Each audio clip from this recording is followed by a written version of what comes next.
So hello and welcome back to XG classes. In this video, we will learn about Cramer's rule. So let's get started. So basically, Cramer's rule म्हणजे काय असतं?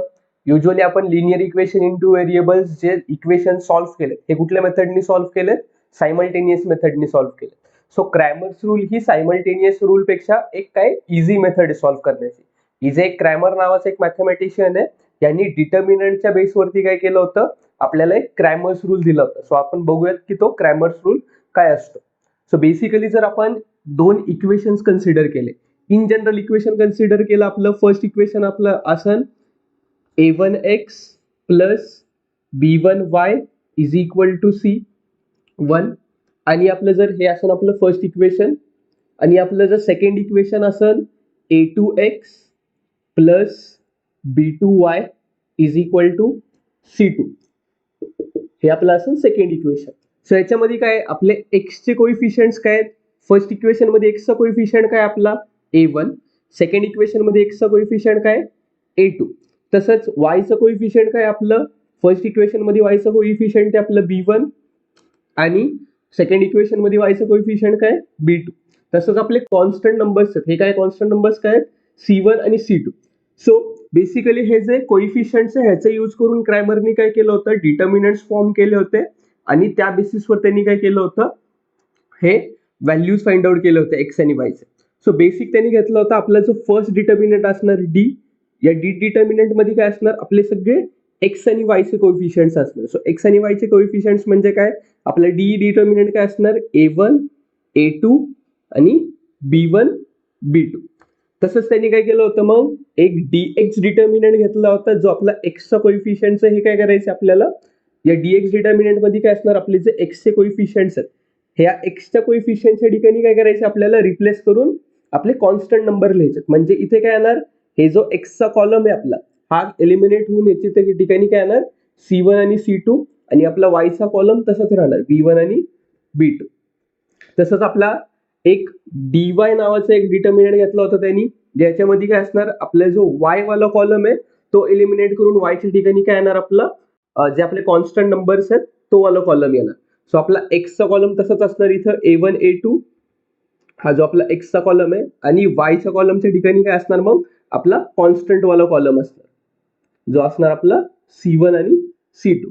So हा आपला असणार d determinant, हा असणार आपला dx determinant आणि dy डिटर्मिनंट. सो हे जे डिटर्मिनंटची व्हॅल्यू फाइंड आउट आपण काय करू शकतो, x आणि y ची व्हॅल्यू काढू शकतो.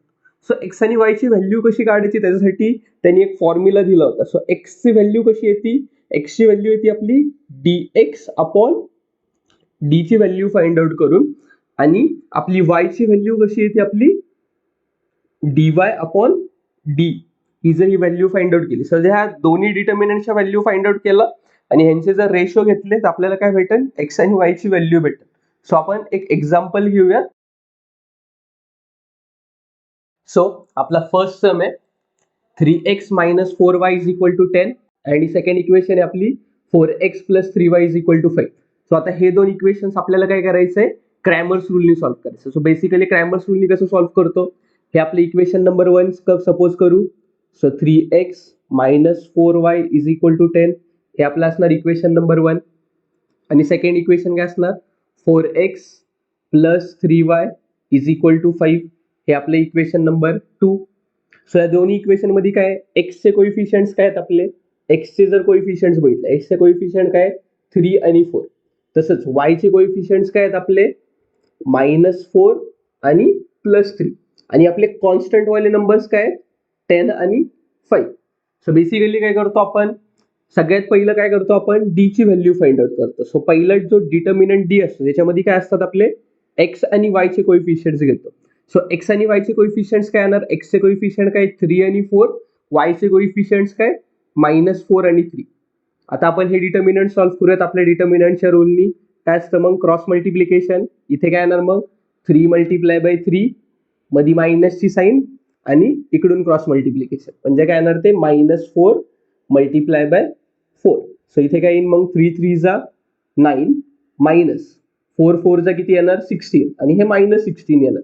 सो -16. सो मायनस मायनस काय होईल जाईल प्लस. सो इथे येईल 9 + 16. सो 9 प्लस 16 किती असणार आपलं 25. सो ही भेटली आपल्याला डी ची व्हॅल्यू. सो आपली डी ची व्हॅल्यू काय 25. आता आपल्याला काय फाइंड आउट करायचं आहे dx फाइंड आउट करायचं. सो dxच्या कॉलम मध्ये काय असतो आपलं एक्सचा जो कोई कॉलम आहे त्याच्या ठिकाणी काय करतो आपण कॉन्स्टंट नंबर पुट करतो. म्हणजे एक्सच्या ठिकाणी काय येणार इथं 10 आणि 5 येणार आणि आपला वायचा कॉलम तसाच्या तसा येणार. सो -4 आणि 3. सो हे जर डिटर्मिनंट सॉल्व्ह करायला घेतलं इथे काय येणार मग क्रॉस मल्टिप्लिकेशन करायचं. सो 10 मल्टिप्लाय बाय 3 मध्ये मायनसची साईन आणि मग इथे काय येणार मग इकडून क्रॉस मल्टिप्लिकेशन तर येणार -4 मल्टिप्लाय बाय 5. सो 10 3 चा येणार 30 मायनस 5 4 चा किती येणार 20 आणि मायनसची साईन आहे म्हणल्यावरती -20. सो इथे काय होईल मग मायनस मायनस काय होईल मग प्लस बनन. सो इथे येईल 30 प्लस 20.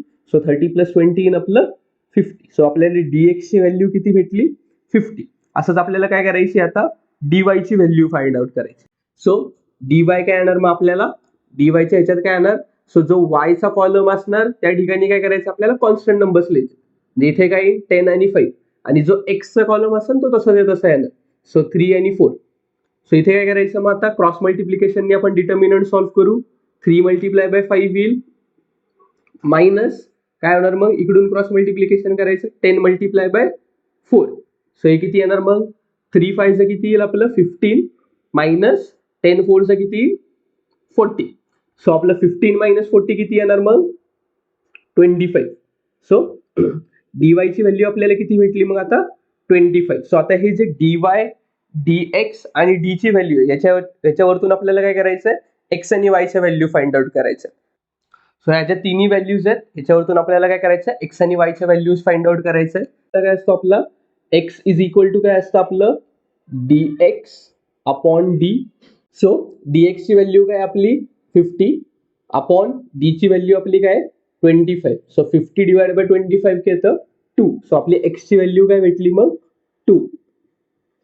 सेम आपल्याला काय करायचं y ची व्हॅल्यू फाइंड आउट करायची. सो y साठी फॉर्म्युला काय येणार मग y इज इक्वल टू काय येणार dy upon d. So dy ची व्हॅल्यू काय आपली -25 अपॉन d ची व्हॅल्यू काय आपली 25.